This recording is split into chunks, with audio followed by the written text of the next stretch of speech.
Jonathan here from Corselect Props. Today we're going to be showing off our new Wonder Woman sword. This we made on our Twitch stream over the weekend, and something new we're going to be doing here is trying to stream a lot more often, create a lot more content, and do that live. And we're going to set a schedule. We're thinking Wednesdays may work the best for us in the office here, so we'll be doing streaming on Wednesday. But keep an eye on Twitch and Facebook for more details on when we finalize our schedule. But this was done over the weekend. It was actually a pretty decent two-day build. The first day we streamed building the hilt, and we actually didn't stream the build of the sword blade because all of it kind of happened at different equipment that is on camera, and we really didn't spend a lot of time, and nobody wants to watch me sand this bevel into this thing for an hour and a half. It's quite noisy, and but it was a fun build. This we built out of MDF. It's been laser cut almost completely. The pommel star here is made out of acrylic. This is black acrylic that we then etched and painted the star in with. The rest of this is MDF. So we built this out of MDF, and the pommel here, the rest of the hilt, the handle here, whatever you call this, I gotta actually look up the name of that part. But this piece here was done in steps in the laser cutter. Then we go in and sand those down to a nice bevel with the Dremel, and then we go in with Bondo, and we fill this in with Bondo, and we use a technique that as you let it cure about halfway, and then you go in with an X-Acto knife and you can cut real nice smooth bevels and stuff with it, so you can fill in right here and not have to worry about making sure the Bondo looks great. But once that's been sanded down and stuff, it gives you a really nice finish, and it fills in those gaps, and it's something we normally can't do with a laser cutter, is to make round or beveled pieces, but this allows us to do it, and it's a fairly quick operation.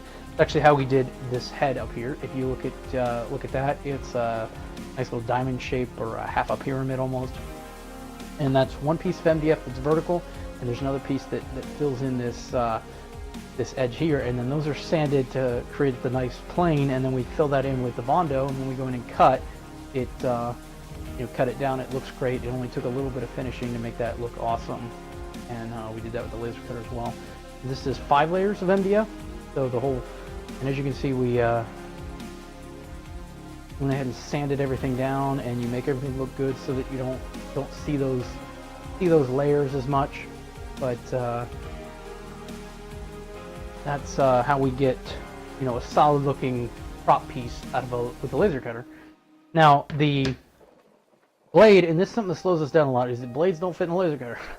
This is about 32 inches long for this blade, and this is made out of 1/4 inch MDF. We cut this by hand and then shaped it, like I said, shaped it down to the bevel.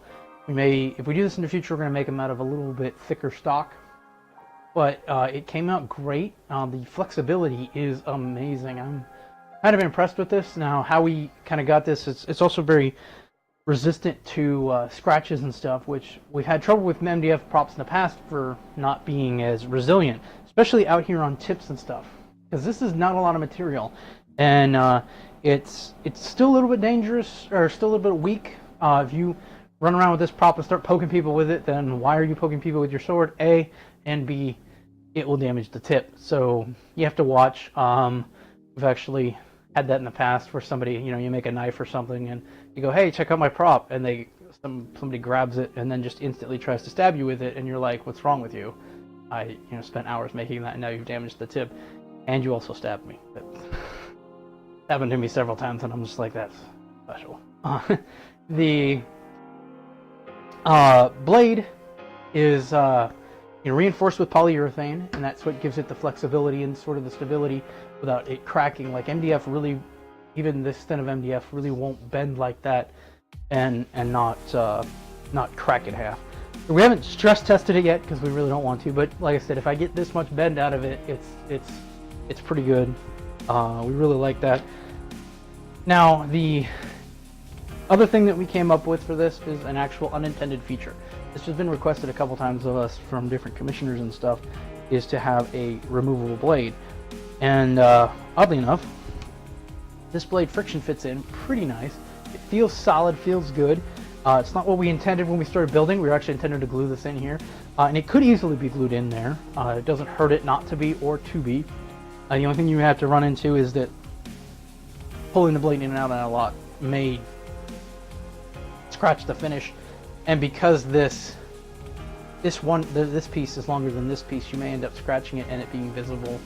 But other than that, it looks great. It came out great. We really liked what, that we were able to make this all on our Twitch stream and to get it to to a finished quality in essentially what was a weekend.